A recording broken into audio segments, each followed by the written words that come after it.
Hey everybody, it's Wednesday the 29th of July 2009. The market's closed and S&P 500 finished with a loss of 10 cents. Let's take a look at the intraday action. It was really choppy in here, but late in the day we got some real strength there. I don't know what that was all about, but we'll see that actually it was most pronounced in the S&P 500 and the financials. So I didn't see what that was all about. We'll see how it plays into tomorrow. It really didn't change anything here as far as the we're still being locked within this range.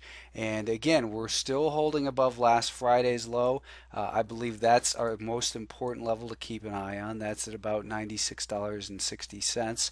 Let's just take a look. I'll bring that pen over for so about $96.60. This morning or this afternoon we tested yesterday's lows, bounced very aggressively from there, and our 5-day moving average is still rising. So again, I was looking for a short position late in the day. I sold it at a break even. I tweeted that on the Russell 2000, but this market just refuses to break lower. So it's sending us a message here, and the message is there's still buyers waiting in the wings for this. I think it's being driven by a lot of short sellers that are trapped and they're reluctant to really lean on this market and try and drive it lower. And it's also motivated by the fact that we've got so many money managers that are so far behind the major averages that they're looking to add to their long exposure on any pullback here. We're still within the range though, but breaking above this 93.40 recently, we could get this thing moving back up again towards these just north of 100 and up to this the high that we'd seen back here at about 102 back from November of last year. So the market continues to act favorably here. We had the declining stocks were in the lead pretty much all day. 1,800 decliners, 1,170 advancing stocks, but still got to be impressed with the overall resilience of this market and the fact that we've got it above this prior high here, and it continues to hold above there. So they can try and talk this market down. They can try and tell us how overextended it is and that sort of thing. But until we see a pattern start to emerge of lower highs and lower lows below a declining 5-day moving average, you got to give the benefit of the doubt in the intermediate term to the buyers. Now today was a very choppy day, much more so than the last several sessions. We had gotten stopped out of all of our positions actually, and it's a function of the market. When there's a good trend, you want to ride it and stick with it, but when the market gets choppy, you do your best not to get chopped up. Unfortunately, the positions that we were in were experienced very small losses, and we had one pretty good winner that should have cleaned them out. So again, I don't, this is this close here.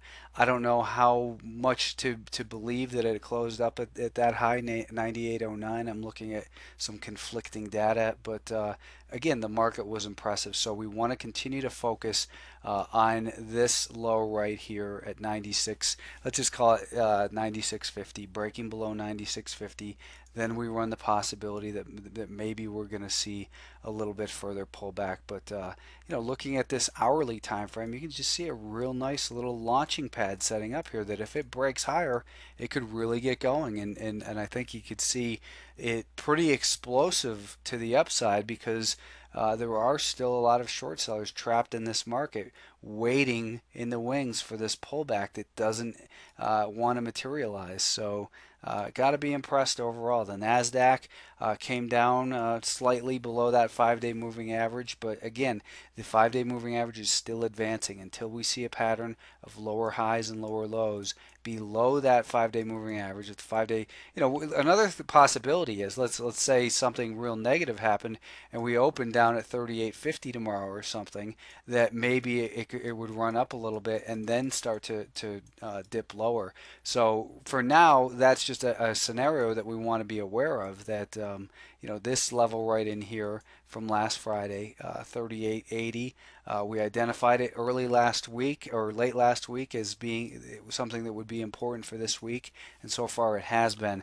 We've been trapped in this range, pretty much 3 days of sideways activity, and this market, again, the way I think the proper way to look at it is this market is correcting sideways through time, which is very bullish rather than correction price wise. So in spite of being stopped out of some positions, there's always new entries to find in stocks, and right now, this market just still seems to possibly be magnetized up towards the conjunction of this downtrend line and the weekly low that we had seen right here at about 41 bucks before the basically where we really gave up last year. So. Again, there's just no reason to fight this. If you're looking for short sale opportunities like I was intraday, it's got to be just for a very quick intraday opportunity. The better bet is that if it breaks to the upside, that you want to get pretty aggressively long here. We've got this rising little pennant in here, and this is a bullish formation. We've got a big pole, and then we've got this pennant here. So this is a bullish pennant is what it's looking like on the 65-minute time frame, and on the other intraday time frames like the 30-minute as well. So as long as we continue to hold 38.75, benefit of the doubt should go to the buyers. And right now we're still locked in the range though. Usually a range-bound market will resolve itself in the direction of the primary trend. The primary trend here is clearly higher. We've got a rising 10, 20, 50, 100, 200-day moving average. They're all advancing, so this could just be a refreshing pause before we continue to move higher. It becomes more encouraging to me the more time that we spend in here, and the less that the sellers let their presence be known. Basically, the Russell 2000 is still it's within this big hole basically that this. This is the market that could probably melt up the best, and don't let these bullish projections get you too excited. I always say that, but let's let the market evidence continue to reveal itself to us. Right now, the trend, the intermediate term trend, the one that matters most to us as traders, is neutral. But this neutrality is coming within the basis of a bigger emerging bullish picture, especially when we look at that weekly time frame, that there's just very little trading that occurred in here. So familiarize yourself with the Russell 2000, with the the UWM rather. UWM is the double long Russell 2000, and the TNA is the triple long. So TNA is always good if you're looking for triple exposure. Might have been a joke in there. I don't know. Anyways, this market. Friday's low. The pattern is higher highs and higher lows, rising 5-day moving average, and neutral here in the intermediate term.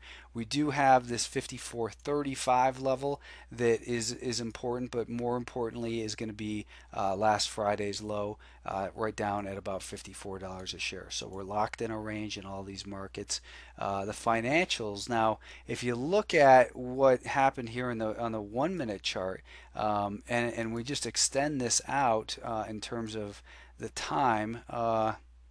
How do I do that? Exclude bars with no volume. Let me put this on pause. Okay, so here's what I wanted to show you was after the close, after the 4 p.m. close, these things traded up to 1265, and they're trading it most recently at 1261. So the financial is still within this range, but it looks like something might have occurred that got someone big or a group of people excited after the close that we bounced from the rising 5-day moving average, and we're right up to the top end of this range. We could launch higher. This could be the catalyst that launches the market higher. We're still within the range in here. Basically $12.40 to $12.65 has been the tightening range here over the last 3 days. And as long as we can hold in there, and then if we break above here, then the financials could be the group that really finally wakes up out of this 2.5, 3 month coma that it's been involved in here. So financials were right up at the top here. It holds very impressively.